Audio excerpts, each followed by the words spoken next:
పట్టభద్రుల నియోజకవర్గానికి సంబంధించిన ఎన్రోల్మెంట్ ప్రక్రియ మళ్ళీ 23కి వెళ్ళి 9 వరకు దాన్ని పొడిగించడం జరిగింది. The last date for enrolment is 9th November. ఇది జరిగిన తదుపరి ఫైనల్ నోటిఫికేషన్ తదుపరి we make it election schedule and notification at later stage. 9th December last date. 23rd November నుండి 9th December వరకు ఉన్నది. లాస్ట్ టైం ఏదైతుందో అప్పుడు శాసనసభ ఎన్నికల తదుపరి ఇది ఇమీడియట్గా రావడం జరిగింది, పార్లమెంట్ ఎన్నికల కన్నా ముందు.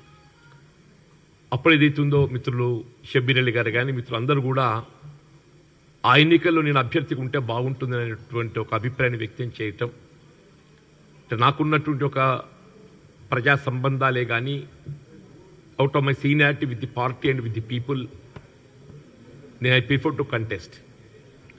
అప్పుడు ఏదైతుందో కాంగ్రెస్ పార్టీ ప్రతిపక్షంలో ఉండడంతో ఇవాళ అధికారంలో ఉన్నటువంటి ఒక టీఆర్ఎస్ పార్టీకి ఒక ప్రత్యామ్నాయంగా ప్రజల పక్షాన పట్టభద్రుల పక్షాన నిలబడి పోరాటం చేసేటువంటి ఒక అభ్యర్థి శాసన మండలి సభ్యుడు కావాలనే ఒక భావనతోని ఒక ప్రశ్నించే గొంతుకగా నాకు అవకాశం కల్పించింది. ఆ అవకాశాన్ని for last 5 years in the council. ఇప్పుడు షబ్బీర్ అలీ గారి టర్మ్ అయిపోయిన తదుపరి ఏదైతుందో మరి నేను శాసన మండలిలో ప్రవేశించటం ఫర్ లాస్ట్ 5 years ఏదైతుందో ఇలా ప్రభుత్వాన్ని యొక్క వైఫల్యాలను ఎత్తి చూపడంలో కానీ కాంగ్రెస్ పార్టీ యొక్క విధానాలను ప్రజలకు తీసుకుపోవటానికి మరి కృషి చేయడం జరిగింది. ఇదంతా మేము తెలిసిందే. మొన్నటి ఎన్నికల్లో 23 ఎన్నికలు ఏదైతే కాంగ్రెస్ పార్టీ ప్రభుత్వం అధికారం రావటం ఈ కొలది సమయం అంటే almost only in this 10-11 months లోపల ఏదైతుందో ప్రభుత్వం చేపట్టినటువంటి పాజిటివ్ ప్రోగ్రామ్స్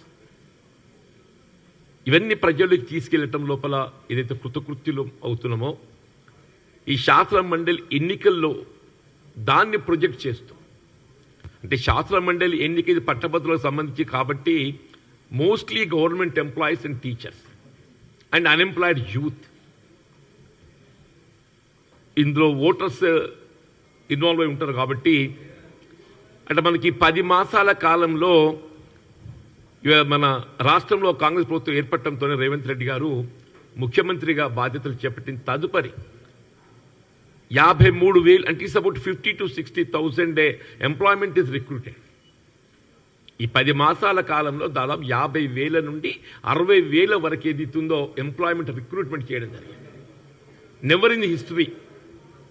గతంలో ఏదైతుందో టీఆర్ఎస్ ప్రభుత్వం 10 సంవత్సరాల అధికారంలో ఉన్నా కానీ వాళ్ళ మొత్తం రిక్రూట్మెంట్ ఏదైతుందో ఈ 50,000-60,000కు దాటలేదు. కానీ కాంగ్రెస్ పార్టీ ఏదైతున్నదో only in this 10 months this government got recruited 50,000 to 60,000 employment అని చెప్పంటారు. అంటే నిరుద్యోగ యువతలకు హోప్ క్రియేట్ చేసింది. నిరుద్యోగ యువతలు ఏదైతుందో ఒక హోప్ క్రియేట్ చేసింది.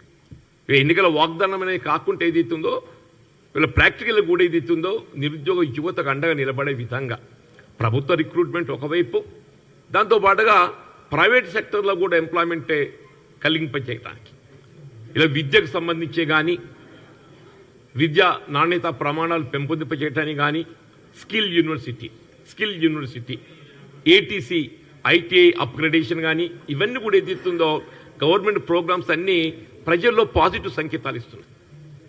ఇవాళ రేపు రాబోయేటువంటి ఈ గ్రాడ్యుయేట్ కాన్స్టిట్యున్సీ తిరిగి నిలబెట్టుకున్న విధంగా గతంలో ఏదైతే నేను ప్రాతినిధ్యం వహించడం జరిగిందో ఈ స్థానాన్ని కాంగ్రెస్ పార్టీ తిరిగి నిలబెట్టుకునే విధంగా అభ్యర్థి ఎంపికకు సంబంధించి అందరి సలహాలు సూచనలు తీసుకోవడం జరిగింది.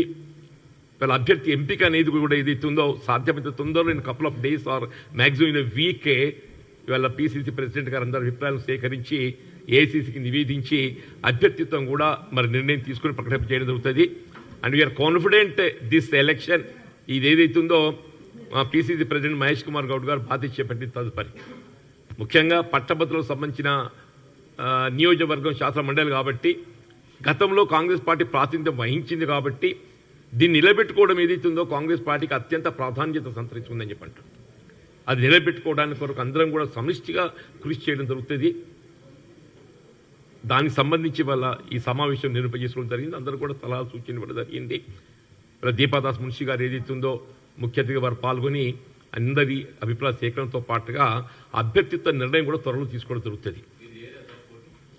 The party will decide who will contest. No, who will contest and who will be the candidate అనేది పార్టీ డిసైడ్ చేస్తుంది.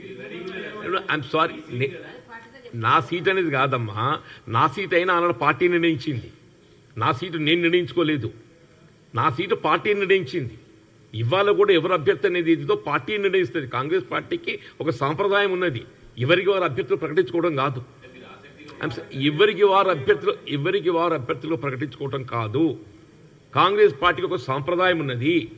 ఆ సాంప్రదాయానికి అనుగుణంగా ఆ సాంప్రదాయానికి అనుగుణంగా పార్టీ ఎవరు నిర్ణయం చేసిన నేననే కాదు ఎవరైనా కానీ అంటూ నేను party whomever party will decide he will be candidate including